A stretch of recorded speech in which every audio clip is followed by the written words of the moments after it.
नहीं समझे कुछ। बिजनेस एडवाइजरी कमेटी का रिपोर्ट नहीं रखना था, रह गया अगर मेरे से हो गया। अब चर्चा प्रारंभ कर रहे हैं ना, वो रिप्लाई में जो भी बोलना रिप्लाई में बोलेंगे, बीच में नहीं कुछ। केवी थॉमस आप भी बोलो ना विषय पे, अभी नहीं, अभी थॉमस जी बोलेंगे।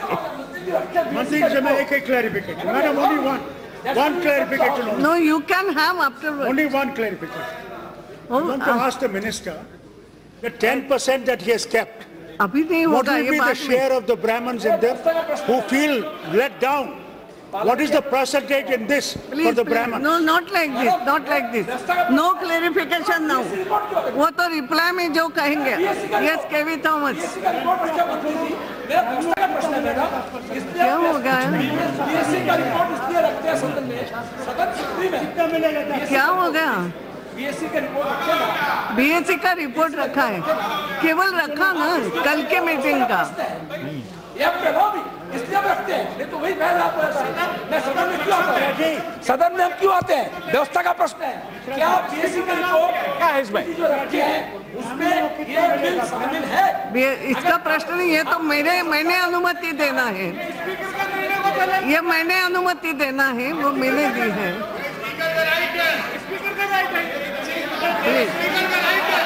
प्लीज प्लीज प्लीज, उसका सवाल ही नहीं पैदा होता है। हाँ, आप एक काम कर सकते हो, प्लीज बैठिए। आपको अभी समय तय करना हो तो मैं आपको पूछती हूँ, क्या 2 घंटे में ये विषय कर देंगे, या जब तक चले तब तक चला लो? I have no objection. Yes Thomas जी।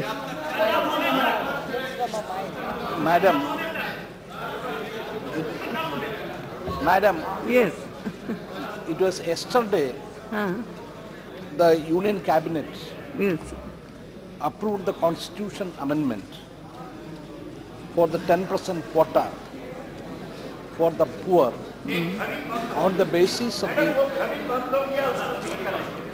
क्या हो गया? घड़ी, अरे मेरे हाथ में घड़ी है, चिंता मत करो। वो घड़ी बंद हो गई तो चर्चा करते रहो, उतने ही बजे समझ। यस,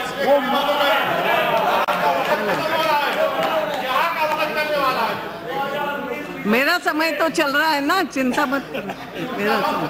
बोलिए बोलिए बोलिए। Yes Madam,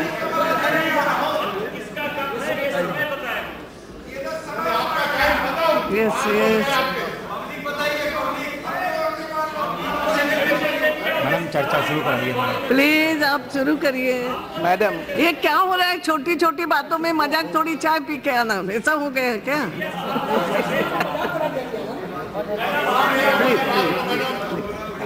yes, ma'am. बोलिए Madam. बोलिए, आप बोलिए।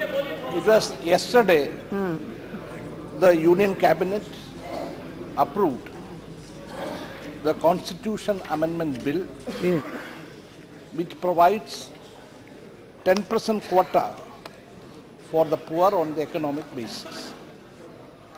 And today, this House is discussing this bill within 48 hours.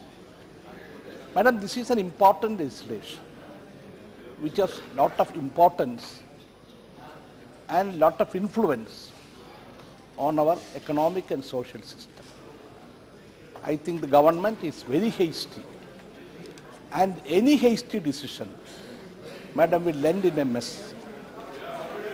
Now, many of the national newspapers have clearly said, even some of the newspapers had their lead on this particular issue, that reservation for poor upper caste is likely to end up as a pre-poll jumla. This is what Times of it. Jumla. It's a jumla. So this should have been discussed in the, what we understand, in the Business Advisory Committee. वो जुमला नहीं रहे, इसलिए हम सब मिल के पास कर रहे हैं। Madam, this हम become a सभी के tamasha. विश्वास, सभी के It's an लिए। important legislation. Yes. It should not become a tamasha. Because there is already a 50% reservation for the SC, ST and the backward community.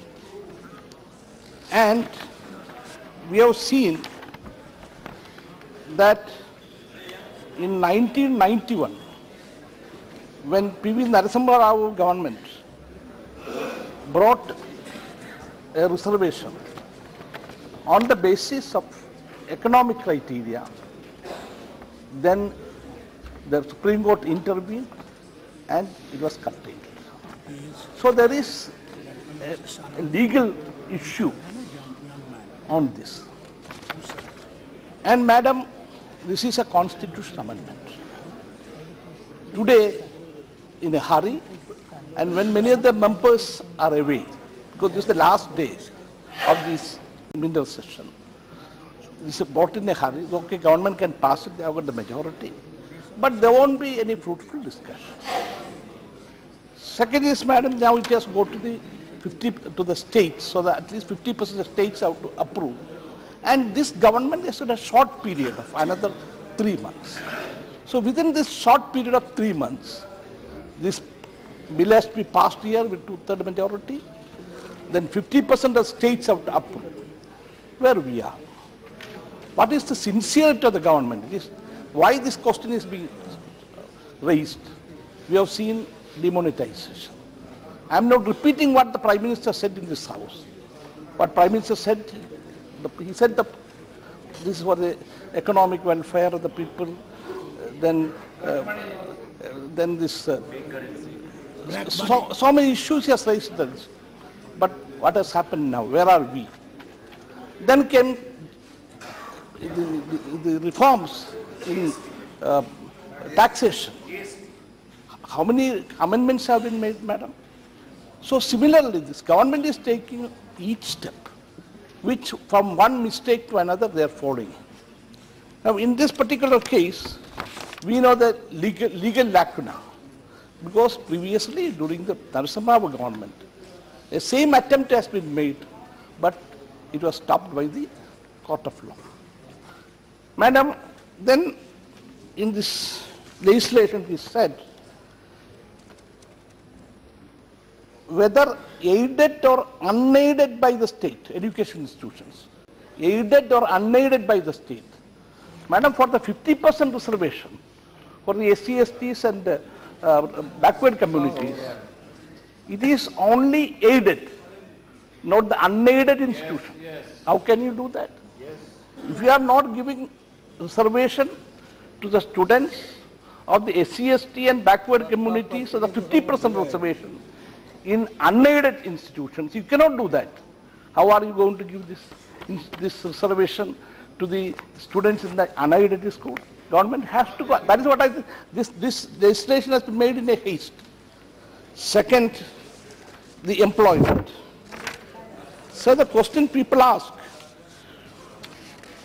where is the employment? This government promised that 2 crores of employment will be provided every year. This is the 5th year. Then how many 10 crores? Is there 10 crores employment generated? Sir, unemployment rate is around 3.53 in 2017, as against 3.41 when UPA left office in 2014. Unemployment rate is reported to be at its 27th month high, at 7.38 as of December 2018. According to the Center for Monitoring Indian Economy, CMIE, nearly 83% of the job losses were seen in rural India, which accounts for 2/3 of India's population. Women's share of job lost in 2018 was 65 lakhs in rural and 24 lakhs in urban India. So where are you going to give employment? So on one side, there is a legal lacuna. Second, where is the employment? You have not generated any employment. So why you are bringing this legislation without further discussions? Madam, and what is the criteria? Criteria as we've seen today in the newspapers. those people whose annual income is 8 lakh. 8 lakh means, madam, 63,000 rupees per month. Is it a small amount? Anybody who is getting 63,000 rupees per month is eligible in this criteria. Agricultural land below 5 acres. Possessing residential home below 1,000 square feet. Many of the MPs, we have got only 1,000 square feet flats. So they are the people who come under this criteria. So in the food security bill, you should remember, we have got AAY, Anna Yojana, Anti Yojana, the poorest of the poor, we are protecting them. Then priority sector, we are protecting them. So, but here, almost people who are affluent has been brought into this. What is the aim? Is it the purpose of the government is the coming election? Okay, this government has lost in 3 state elections recently. These are all political events that has taken place, but the solution is not this. So what we could understand, without properly doing the homework, looking at the election manifesto, government is trying to bring even the parliament under pressure. So this, madam, you are the custodian of the parliament. You understand where we are now. We saw this bill only today. We didn't have the time even to go through the entire points in the bill. So, madam, this is something you are butchering Indian democracy. You are butchering Indian democracy. Madam, you are the custodian of this democracy. You should not allow this, because tomorrow the history we have to say something about our parliament. A period where you have chaired, and here you find a government who has got least respect for the parliament. They passed the bill in the cabinet without any discussion in the PPC, and then you bring to the parliament today, and you have at the last moment, madam, almost this is the last hours of this parliament. Next parliament is on the accounts, interim budget. So this is almost the last discussion where, and on important issue, social issue. I am not against this bill. The concept of the bill we support. Economically backward people have to get it. We are nothing against it. We are for that. We have been always, in my state in Kerala, we have tried to bring these economically backward people also in the mainstream. But the way you are doing it, your sincerity being questioned. So my request is, please send it to the JPC. Don't take a hasty decision. Send it to the JPC. That you send it. Why are you in a hurry? Why are you jumping on issues? So send it to the JPC. Take adequate time. When we meet the next after 1 month, we'll consider about this. This is my request. Thank you. Arun Jaitley ji want to intervene? माननीय सभापति जी, मैं Congress party के जो प्रमुख वक्ता श्री केवी Thomas ने अपनी भावना व्यक्त की है और उसके बाद कहा कि हमारी पार्टी इसके विरोध में नहीं है। मैं तो यहां देख रहा हूं कि अधिकतर राजनीतिक दल, चाहे इस तरफ हो या उधर हो, जब उन्होंने अपने चुनावी घोषणा पत्र जारी किए थे तो अनरिजर्व्ड कैटेगरीज के जो गरीब हैं उन्हें आरक्षण मिले, ये जुमला तो उसमें डाला था। और इसलिए आज तक कई सरकारें आई, केंद्र में भी, राज्यों में भी, कई बार प्रयास भी हुआ, लेकिन सही रास्ते से प्रयास नहीं हुआ और इसलिए वो कानूनी रोक के अंदर आकर कहीं ना कहीं उसमें बाधाएं खड़ी हो गई। मैं 2-3 विषय स्पष्ट कर दूं जो थॉमस साहब ने कहे। उन्होंने कहा कि 50% राज्यों की भी स्वीकृति इसके लिए चाहिए होगी। अगर संविधान की जो संशोधन करने की धारा है आर्टिकल 368 उसको पढ़ ले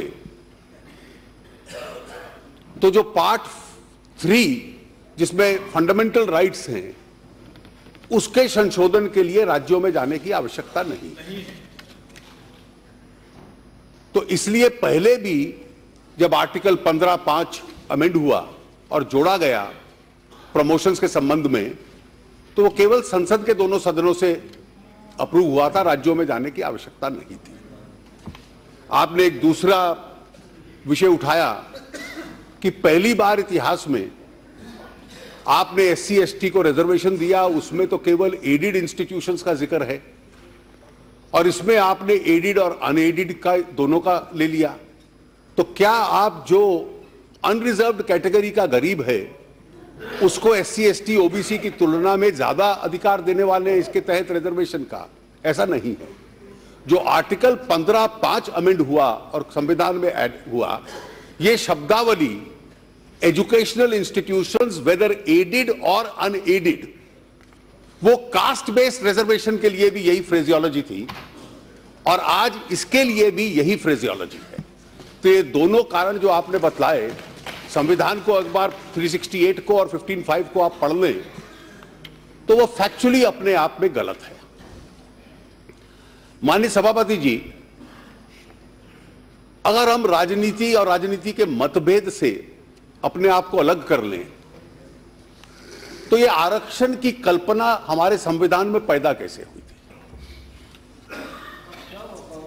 जो वर्ड शब्द सोशलिस्ट था वो तो ओरिजिनल प्रियम्बल में नहीं था, 1976 में 42वें संशोधन से ऐड हुआ।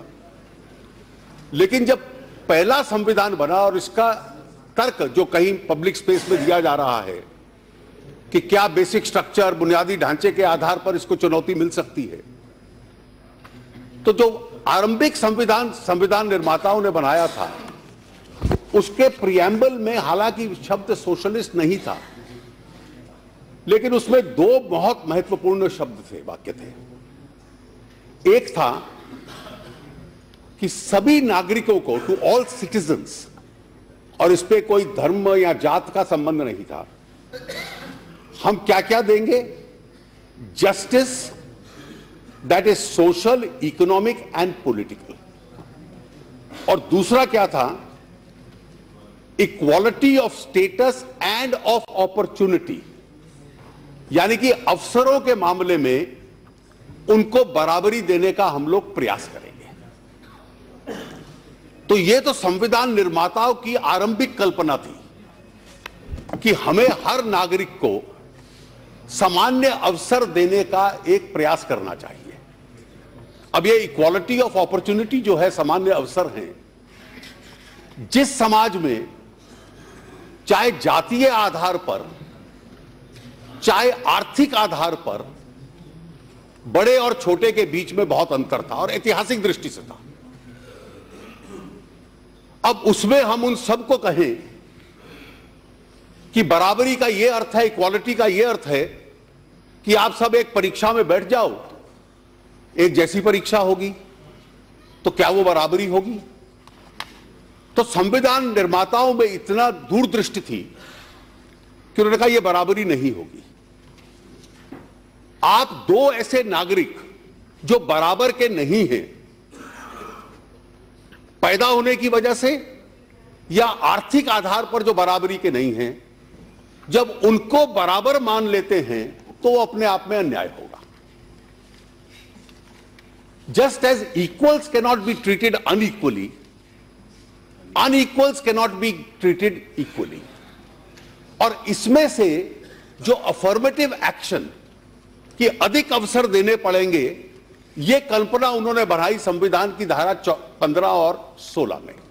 14 में कहा कि सबको बराबरी का अधिकार होगा, लेकिन 15 में उन्होंने कहा 15 का कि जात के, धर्म के, सेक्स के, रिलीजन के, क्रीड के आधार पर भेदभाव नहीं होगा। यह कल्पना उन्होंने आर्टिकल 15 में कही। और उसके साथ साथ कि सरकार या शासन या देश, संसद ऐसे कानून बना सकता है जो कुछ लोग जो शैक्षणिक दृष्टि से या सामाजिक दृष्टि से पिछड़े हैं उनको विशेष अवसर प्रदान करे। हमने उसको विशेष अवसर कहा। पश्चिम के लोग डेमोक्रेसीज में उसको अफर्मेटिव एक्शन कहते हैं, केवल इतना फर्क है।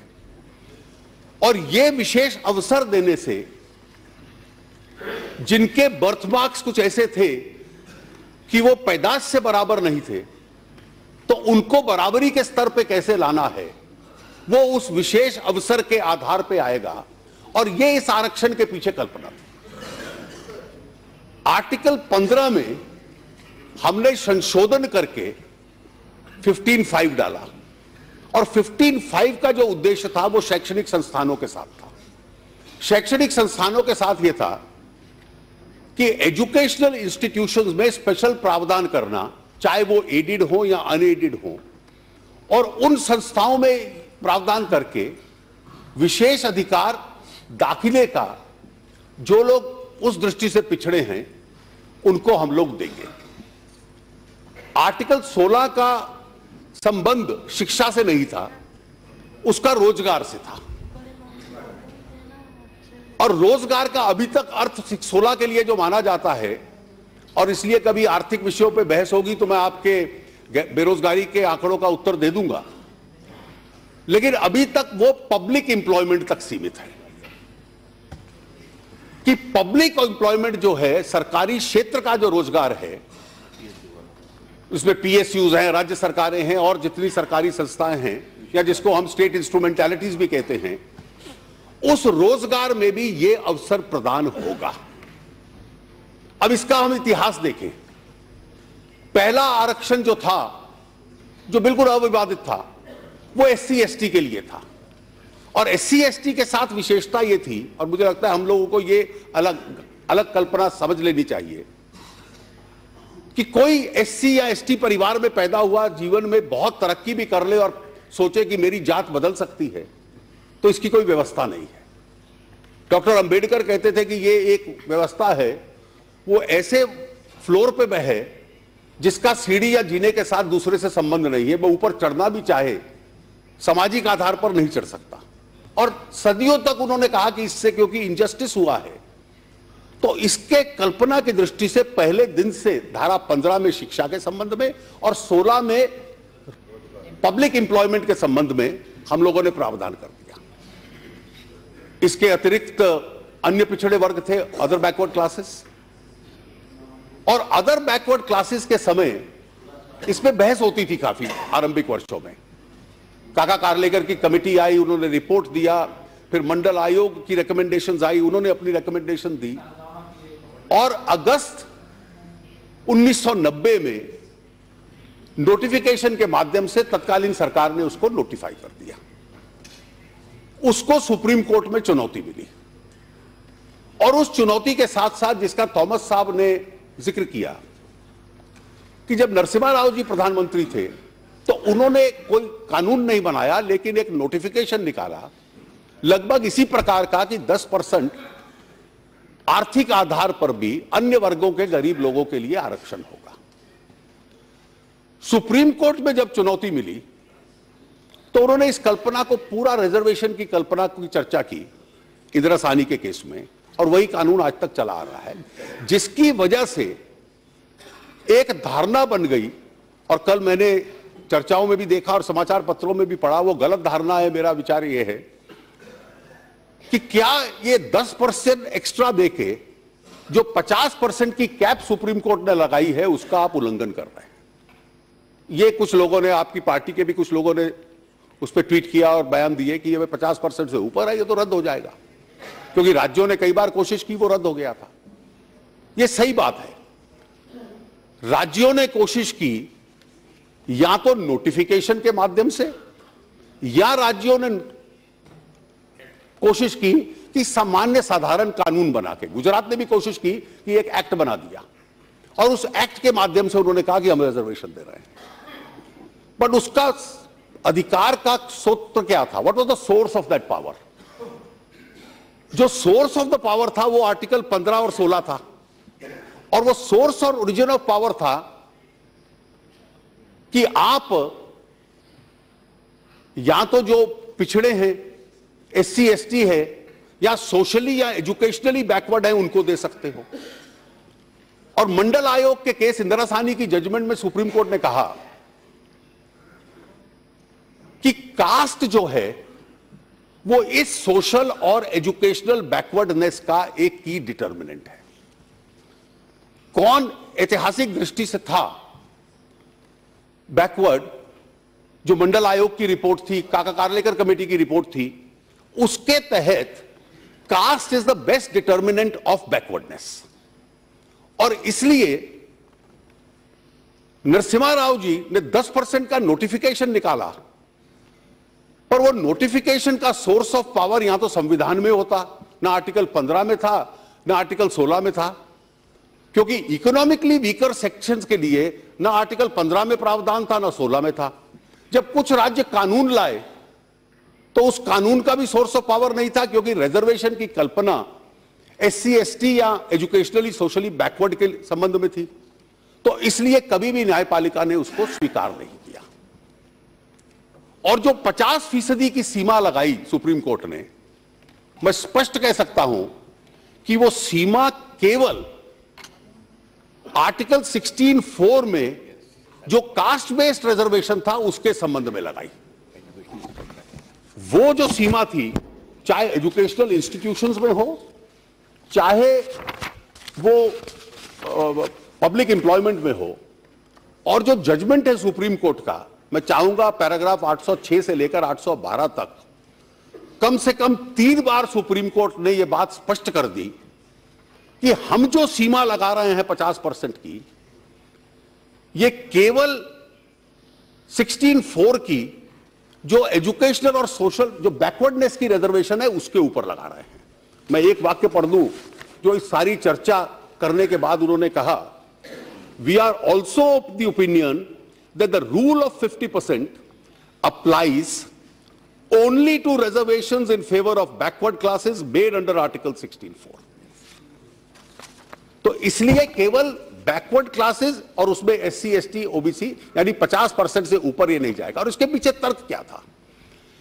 इसके पीछे तर्क ये था कि आप अन्य वर्ग जो अनरिजर्व्ड वर्ग्स हैं, अगर उनके लिए भी सीट्स नहीं छोड़ोगे, तो शुरू तो हमने किया था कि जो सामाजिक और ऐतिहासिक दृष्टि से भेदभाव हुआ, उस भेदभाव को समाप्त करना है, उस डिस्क्रिमिनेशन को समाप्त करना है। लेकिन अगर दूसरों के लिए बहुत कम स्थान बचेगा तो भेदभाव समाप्त करने चले थे किसी और का। और अगर मैं जो अमेरिकन सुप्रीम कोर्ट ने जिस फ्रेज को यूज किया है, तो यह भेदभाव उल्टा बन गया। तो this became a case of reverse discrimination, क्योंकि दूसरे वर्गों के पास फिर बहुत ज्यादा एडिक्वेट स्पेस एजुकेशनल इंस्टीट्यूशन और पब्लिक एम्प्लॉयमेंट में नहीं रहेगी। तो ये बैलेंस बना रहे, तो उन्होंने 50% का तर्क सुप्रीम कोर्ट ने दिया। सही है गलत है इसकी चर्चा चलती रहेगी, मैं उस पर टिप्पणी नहीं करता, लेकिन ये उसके पीछे तर्क था। और वो केवल 16(4) के आरक्षण के संबंध में था। अब आपने कहा कि ये क्या कारण है कि आप अभी ले आए? पटेल समाज को आरक्षण दो, आपकी पार्टी ने 2017-18 से पहले तो कभी नहीं कहा था। कई वर्गों के संबंध में, और इसके पीछे कारण था, इसके पीछे कारण यह था कि समाज में कई वर्ग ऐसे हैं जो आर्थिक परिवर्तन हुआ, उसमें कुछ लोग बहुत आगे निकल गए। कुछ लोगों को लगता है कि जो किसान की आमदनी है और हम बार बार चमचा करते हैं कि वो कम है, और इसलिए अन्य वर्गों का, उसका कोई धर्म हो, उसकी कोई जाति हो, उसका कोई भी रिलीजन हो, अगर उसमें वो गरीब है तो उसके संबंध में क्या कल्पना होनी चाहिए। तो जो अदर क्लासेस हैं, अदर सेक्शंस हैं जो अनरिजर्व्ड के बाहर हैं, किसी जात के होंगे, किसी रिलीजन के होंगे, 50 में से अधिकतर उन्हीं के लोग इसमें आते हैं, जो बचे हुए 50 में से। यह कहना कि सोशल और इकोनॉमिक जस्टिस जो उस बेसिक स्ट्रक्चर का हिस्सा है, इक्वालिटी ऑफ अपॉर्चुनिटी जो उस बेसिक स्ट्रक्चर का हिस्सा है, आप अपने 50 में से 10% तक अपने वर्ग के गरीबों के साथ शेयर कर लीजिए। इसमें किसको क्या इतराज होना चाहिए?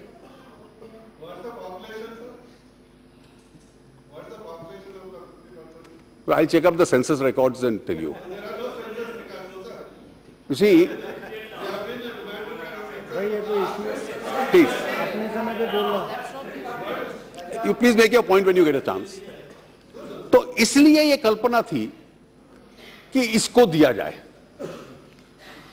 और आज मुझे लगता है वक्त आ गया है, और अगर हम सब ने मैनिफेस्टोस, अगर हम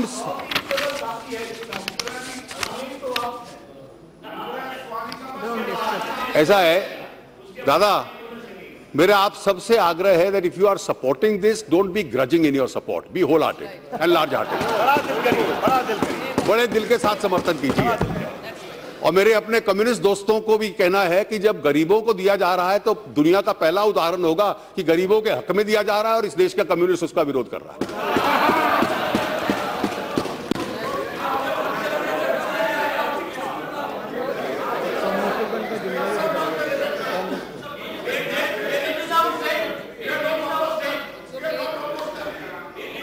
I am grateful to you if you are not opposed. Madam, let me read. I can read the manifesto of every party. My party had supported it. Let me read, just for illustration, the manifesto of 2014 of the Congress Party. No, I am reminding you, sir.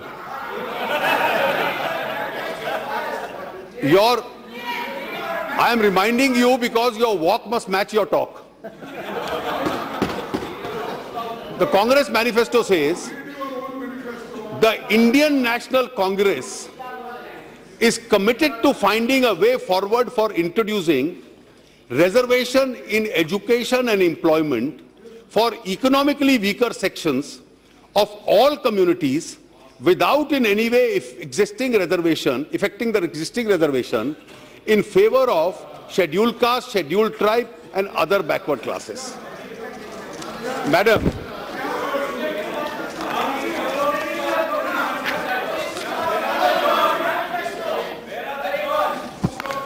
Madam, what the Congress Party had pledged in its manifesto, what the BJP...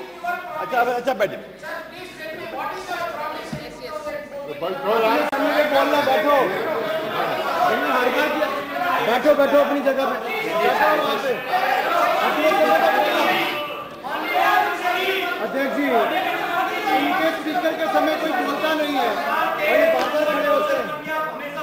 yes, बैठिए, आप सबकी मत सुनो। Jaitley ji, don't listen to everybody. Yes, don't listen to, ये तो चलेगा। Madam, प्रश्न ये है कि मैंने कांग्रेस का उदाहरण दिया, लेकिन हमने भी यही बात कही थी। Nothing is going on record. Only Jetli's statement. That's all. Let them till open. Madam. Yes. Madam. बैठो ना। आप चाहते हैं ना? आप चाहते हैं ना तो बैठो। बैठिए, बैठिए। बैठिए, बैठिए। Please, no. कुछ नहीं जा रहा है रिकॉर्ड में। Yes, please. Yes, Madam. Yes, Minister. Madam, मैंने इसलिए जिक्र किया कि केवल हमारी पार्टी या हमारे एनडीए के साथ ही नहीं, कांग्रेस और अन्य पार्टियों ने भी लगभग एक ही भाषा में अपने चुनाव घोषणा पत्रों में किया है। हमारी जो गरीब की गरीबी हटाने के लिए जो कमिटमेंट और निष्ठा है, वो केवल मैनिफेस्टो तक सीमित होगी या पार्लियामेंट के कानून के माध्यम से उसकी शिक्षा और रोजगार तक जाएगी, ये कांग्रेस पार्टी और इनके साथियों की आज परीक्षा है। वो परीक्षा में क्या करते हैं, इसके रिजल्ट का, इसके परिणाम की हम लोग प्रतीक्षा कर रहे हैं। मैं उनसे आग्रह करूंगा कि जो मैनिफेस्टो में लिखा है उसका समर्थन कीजिए और बड़े मन के साथ कीजिए, ग्रजिंगली मत कीजिए। बहुत बहुत धन्यवाद। श्री तंबी दुराई जी।